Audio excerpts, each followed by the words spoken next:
Untuk beberapa praktisi pemula, selain doa untuk menjadikan dirinya kebal, perlu juga melakukan teknik doa untuk membuat senjata itu menjadi tumpul. Caranya juga mudah saja kalau siswa jaduk ya. Anda akses ilmunya, telafaz, tahan, baca ilmunya ya, afirmasinya, mantranya atau asmanya, hembus nafas, telafaz lagi, tahan, terus doakan ya. Ya Allah saya mohon. Kalau kekebalan, ya Allah saya mohon kekebalan. Ini beda. Kalau untuk tumpul maka ya Allah saya mohon jadikanlah cutter ini tumpul gitu ya. Ya Allah jadikanlah cutter ini tumpul, atau pisau ini tumpul, atau golok ini tumpul. Ya Allah jadikanlah sajam ini menjadi tumpul. Tumpul, tumpul, tumpul, tumpul karena Allah. Terus kemudian kita saat hembuskan nafas, tiup sajamnya, dalam arti katakan tumpul gitu ya, atau diusap ya, kita katakan tumpul. Nah ini tumpulnya ke kita ya, kalau ke benda lain tetap tajam ya. Jadi tumpulnya itu bukan tumpul secara fisik ya, tumpul secara goib itu ya. Ya karena kalau dia ke benda normal dia masih tajam ya, normal saja. Tapi kalau ke kita itu dia menjadi tumpul gitu ya. Itu fungsi daripada sabda tumpul ya. Terus kemudian kita aktifkan daya tumpulnya ya. Kita lakukan sentuhan seperti ini, seperti biasanya. Nah, pas saat ini kita selain sabda kebal juga rasakan kita katakan ke katanya tumpul, tumpul, semakin tumpul, semakin tumpul, semakin tumpul, semakin tumpul, nah, gitu ya. Jadi kalau sabda kebal kita kan ngomongnya kebal, semakin kebal, tambah kebal, sangat kebal. Nah, kalau tumpul beda. Dalam arti saat kita tempel gini kita katakan tumpul, tambah tumpul, semakin tumpul, pul tumpul, gitu ya.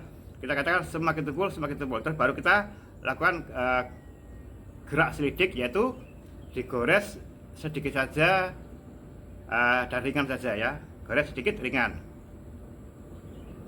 Nah, gerak selidik ya. Jadi wajib ya bagi pemula harus melakukan gerak selidik dulu ya. Jadi digores cuma sedikit gitu aja.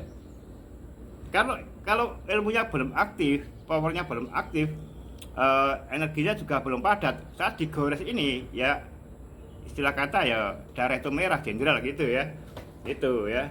Jadi kalau seperti itu berarti ilmunya belum aktif, maka ya stop dulu. Ya silo meneh ya kan ya, meditasi lagi, berarti belum aktif ilmunya gitu ya. Lakukan meditasinya lagi. Tapi kalau digores kok terasa enak, nyaman, baru dilanjut dengan goresan yang agak panjang ya. Dikit, selidik, kemudian panjang. Kalau sudah selidiknya aman, panjang. Nah, ya kan ya? Itu ya. Kalau ilmunya itu betul-betul aktif ya, digores kayak gitu tuh tidak ada bekas, juga tidak ada nyeri, tidak ada apa ya, betul-betul aman. Tapi kalau ilmunya belum aktif, digores sedikit saja itu akan ada rasa nyeri, terus ada bekas. Apalagi kalau mainnya ngawur ya, tanpa ilmu, main sok brutal ya, jahit itu kan di situ ya. Jadi itu cara praktek sabda tumpul ya. Jadi sabda tumpul itu untuk melengkapi sabda kebal. Sabda tumpul ini sangat baik digunakan oleh teman-teman yang sudah praktek lama tapi kok masih belum tajir-tajir. Artinya apa? Dia belum mampu sampai level cutter 100%. Dia hanya mampu main di cutter-cutter ya kisaran 60-70% ya. Untuk naik dia masih belum. Nah itu karena apa? Karena dia punya trauma ya. Di dalam mental blocknya dia punya trauma terkait dengan sajam. Maka untuk itu ya yang dikalahkan sajamnya, bukan dirinya yang dijadikan kebal, tapi sajamnya yang dijadikan tumpul. Maka sajamnya yang disabda, yang diperintah kamu jadi tumpul. ya kan? Nah, kalau pakai bahasa ilmu sumpah besi, ya kan, wahai besi putih besi hitam, nah, kan gitu kan ya, jadilah kamu lah seperti itu. Kalau pakai ilmu sumpah besi, nggak pakai itu juga nggak apa-apa gitu ya. Pakai afirmasi gini aja, kita katakan tumpul seperti tata cara tadi juga sama, hasilnya sama saja ya. Kalau sudah betul ya, maka cek, insya Allah aman. Demikian, terima kasih, semoga bermanfaat.